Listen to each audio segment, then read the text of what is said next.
पर बजट खर्च होता था, जस्ट दुगना बजट बीजेपी की गवर्नमेंट में मेडिसिन पर खर्च हो रहा है। थर्ड है कि हमने भामाशाह स्वास्थ्य बीमा योजना लागू किया है। गरीब आदमी, बीपीएल आदमी, राष्ट्रीय खाद्य सुरक्षा में जो चयनित लोग हैं वो अब प्राइवेट निजी हॉस्पिटल्स में भी अपना इलाज करा रहे हैं और वो वहाँ जा रहे हैं। तो एक तरीके से एक नई विकल्प उनको मिला है।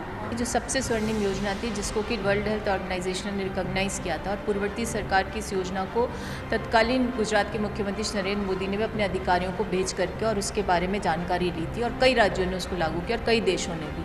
उस महत्वपूर्ण योजना को कैसे गणित में डाला जाए, काम भारतीय जनता पार्टी की सरकार ने किया और साबित भी हुआ है कि जहाँ 1400 दुकानें हमारे शासनकाल के दौरान थी वो 1700 के करीब बढ़ गई और साथ ही साथ जो 800 करीब दवाइयाँ मिलती थी लगभग 50-60 एसएमएस में मिल रही है, वो भी बहुत जद्दोजहद के बाद। और जो फार्मासिस्ट की नियुक्ति के हम आदेश देकर के गए थे उनको भी अभी लंबित रखा गया। तो इसका नतीजा ये या यूँ कह सकते खामियाजा ये है कि जनता को न सिर्फ दवाइयाँ खरीदनी पड़ी लेकिन गरीब आदमी को अगर हृदय की सर्जरी करानी तो स्टेंट भी बाहर से खरीदना पड़ता है। सभी चिकित्सालयों में फ्री दवा उनके मुकाबले उनके समय में संख्या कम थी, बल्कि अब ज़्यादा संख्या में फ्री दवा मिल रही है और कोई दिक्कत नहीं है। ये केवल वो एक राजनीतिक और उनके पास कोई मुद्दा नहीं है, इसलिए वो बार बार ऐसी बातें कर रहे हैं।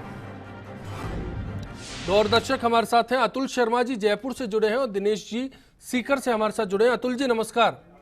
नमस्कार अश्विनी जी। जी सर बताएं। अश्विनी जी, बड़े अफसोस के साथ मैं तो एक बात कहना चाहता हूँ, या तो आपकी रिपोर्ट जो है आपकी रिपोर्ट गलत है और या फिर ये नेता लोग जो हैं या फिर ये लोग इन्होंने अपने ऊपर ऐसा मुलम्मा चढ़ाया हुआ है कि ये वास्तव में सच को सुनना ही नहीं चाहते।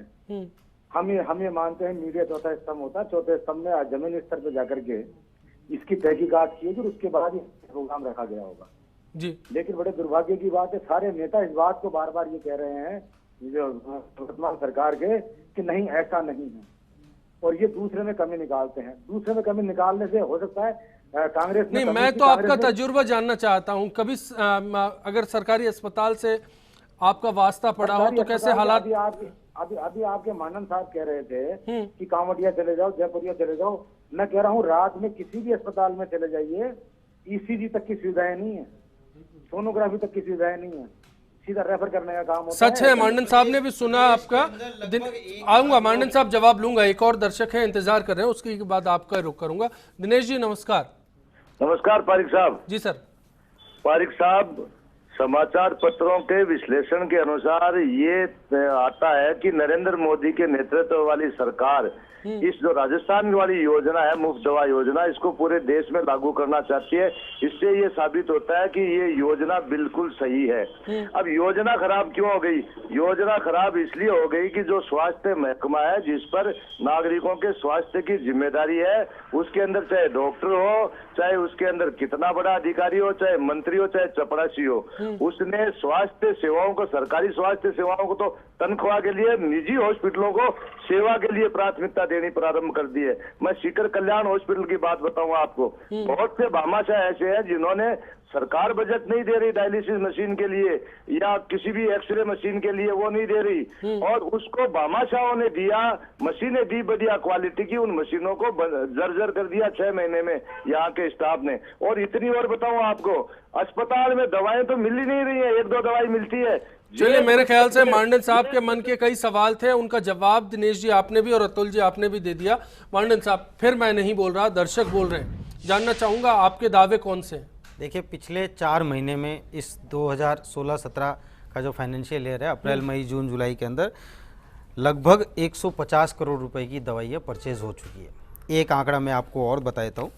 मैं उस पर नहीं जाना चाहता, मैं दर्शकों की भी बात करना चाहूंगा। बिग फाइट उनका प्लेटफॉर्म है और वो कह रहे हैं कि ये योजना नकारा साबित हो रही है। प्रतिदिन इस प्रदेश के अंदर 1 लाख निःशुल्क जांचें की जा रही है और 13 दिसंबर जब से भाजपा की सरकार आई है तब से अभी तक 8,63,15,165 मांडन साहब, मेरा सवाल नहीं है, यहाँ 3 मेहमान बैठे हैं, वो आपकी राय से इत्तेफाक नहीं रखते। अब तक 10-12 दर्शक जुड़े हैं, वो आपकी राय से इत्तेफाक नहीं रखते। हॉस्पिटल के अंदर ये आंकड़े पता नहीं कहां से ला रहे हैं आप।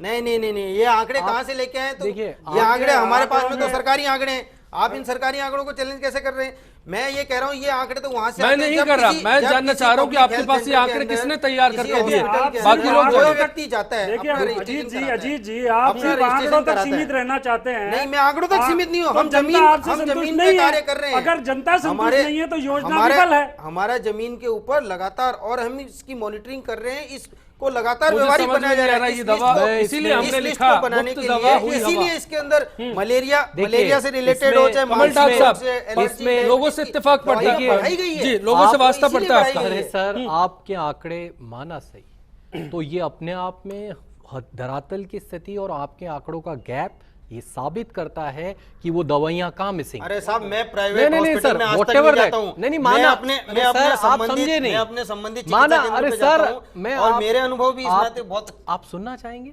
अब आपके आंकड़ों को मान लिया गया है और दवाई अगर काउंटर पे नहीं है तो वेयर द दवाई हैज गॉन, मिसिंग कहाँ है?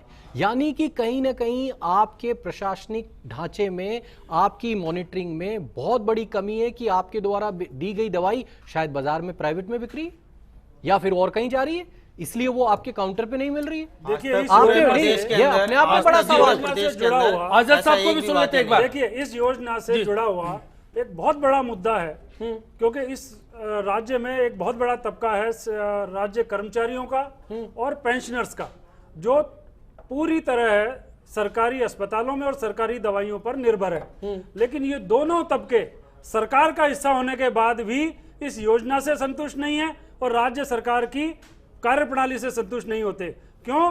क्योंकि जब भी वो दिखाने जाते हैं और अनुपलब्धता की मोहर उनको पर्ची पर लगा दी जाती है तो उनको उपभोक्ता दुकानों के हवाले कर दिया जाता है, जो जेनेरिक दवाइयों के नाम पर सबसे घटिया दवाइयों की कंपनियों की ये जो दवाइयां हैं उनको दे दी जाती है। जबकि बड़े दुर्भाग्य की बात है, क्योंकि जो ये तबका है सरकारी कर्मचारियों का और पेंशनर्स का, ये क्रोनिक लंबे समय की जो बीमारियां हैं अमूमन उनसे पीड़ित होते हैं। डायबिटीज है, हृदय रोग है, रक्तचाप वगैरह है, इन सब से उनको लंबे समय तक के लिए दवाइयों की जरूरत पड़ती है। और दूसरी चीज है जो सरकार की जिम्मेदारी है, ये मौलिक अधिकार है इस राज्य की जनता का कि आपात समय में आपात दवाइयों का उनको निःशुल्क उपलब्धता नसरीन होनी भारती जी, चाहिए। जो सुझाव आजाद साहब का है और जो रिपोर्ट है मंडन साहब की, कहीं फर्क लग रहा है कि कुछ तो होगा जमीन पर जिसमें फर्क है? दवाइयाँ जिस तरह से अभी डॉक्टर आज़ाद ने बोला है कि जो दवाइयाँ अनुपलब्ध हो जाती हैं, अनुपलब्ध वो दवाइयाँ होती हैं जो बहुत ज़्यादा काम में आती हैं, जो कम काम में आती हैं वो अनुपलब्ध नहीं होती हैं। लेकिन उसमें वो जो बात अभी बोला कि वो दवा कंपनियों के भरोसे, मतलब दवाइयाँ जो अब NAC की एक वो लग जाती है मोहर, उसके बाद में अनुपलब्धता की ओर के वो जाता है, चाहे वो फ्री दवाई योजना के तहत जाए या NAC लेने जाए, तो ये उनकी मर्जी है उन दवाइयों वालों की कि वो जेनेरिक के नाम से कौन सी दवाई देते हैं। इस चीज से मैं भी मतलब रखती हूँ इत्तेफाक कि वो जो दवाई, मतलब जेनेरिक का क्या होता है, एक सॉल्ट होता है, सॉल्ट है वो वही कैडिला वाला वही सॉल्ट है, वो कुछ और भाव से बेचेगा, वही रेनबेक्सी वाला कुछ और भाव से बेचेगा। मतलब यहाँ कॉर्पोरेट हावी है। व्हाट आई वांट टू से, मेरा यही है कि यहाँ पर प्रॉब्लम ये है कि वो उस दुकान वाले की मर्जी पर है, वो इंसान जो कि आपने कहा कि चाहे वो गजेटेड सरकारी नौकरी में है या फिर वो रिटायर्ड पर्सन है, लेकिन उनको भी विश्वास नहीं होता है। हालांकि मैं एज ए डॉक्टर बता रही हूँ, मैंने कितनी सर्जरियां मैंने कांवटिया में भी की थी और आज मैं SMS में सर्जरी डिपार्टमेंट में हूँ, हम कर रहे हैं, हम वहाँ दवाइयाँ अस्पताल की ही लगाते हैं। मरीजों को सारी दवाइयाँ ऑपरेशन के बाद अस्पताल की लगती हैं और वो ठीक होकर घर जाते हैं। दवाइयों की उपलब्धता और दवाइयों की एफिकेसी, इसमें कोई डाउट नहीं है, अच्छी है, लेकिन जो दवाई अनुपलब्ध है वो डिपेंड हो जाता है उस आदमी का जो देता है। लेकिन इसमें मैं ये कहना चाहूंगी कि क्यों नहीं सरकार दवाओं की रेट कंट्रोल करती है, क्यों नहीं? सारी दवाइयां सरकार से हटके तो कुछ भी नहीं है ना, सरकार तो मालिक है, जो चाह सकती है वो सब दवाइयों की एक सेम रेट कर दे कि आप साइप्रोफ्लॉक्सासिन सॉल्ट इतने का मिलेगा तो इतने का ही मिलेगा। ये जो चलिए सॉल्ट के आधार पर आ जाएगी। मैं ब्रेक का कॉल है मेरे पास, ब्रेक के बाद में सबके सुझाव भी लूंगा। वही दवाई 100 रुपए की क्यों मिले? बिल्कुल जी, बिल्कुल। चलिए ब्रेक ले रहे हैं, तुरंत लौट कर फाइट बस एक सेम रेट होनी चाहिए।